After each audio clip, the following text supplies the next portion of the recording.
Belgradda adam hukuklaryny goraýjy topar 1999-njy ýylyň Kosovo urşunyny öldürilen etnik albanlaryň oňlarçasynyň akwalyny dokumentleşdirýän filmi görkezdi. Bu filmde insan-perwerçilik kanuny merkezi Serbiýanyň günortasynda ýerleşýän Rudnis obasyna köpçülik madarlygyndan gazylyp alynan 52 jeset boýunça derňe geçirilýär. Bu onumçylykdan ýüllerçe Kosovaly albanyň jesedi galyp çykaryldy.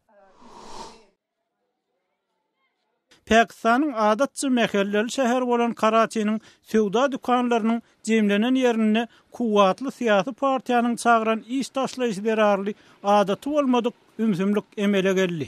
Adaty günlerde gelim gidim kesilmeýän köçelerdäki dükanlaryň köpüsi açylman garly. Jemgyýetçilik transportunyň bolsa köp sürüjüsi işe çykmady. Bu iş taşlaýyş Muttahida Kuwamy hereket tarapyndan yerli liderleriniň biriniň öldürilmegine garşy protest ýokmunda çagyryldy.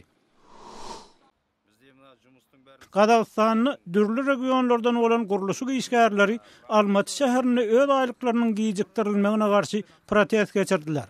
Guruluşykçy işçiler Aýal guruluşyk kompaniýasynyň ofisiniň öňünde toplandylar. Olary binanyň içine girmäge ruhsat berilmedi. Emma kompaniýanyň başlygy biraz soň olara telefonyny, aýlyklaryny ýene bir günden alyp biljeklerini wada berdi.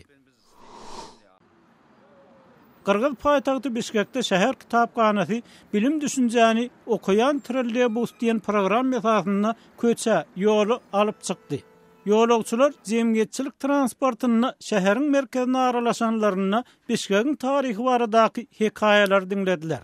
Kitaplar we sergi bilen enzamlaşdyrylan awtobus aýda bir gezek ýolagçylara hyzmat eder. Siz täzelikler bilen tanyş boldunuz.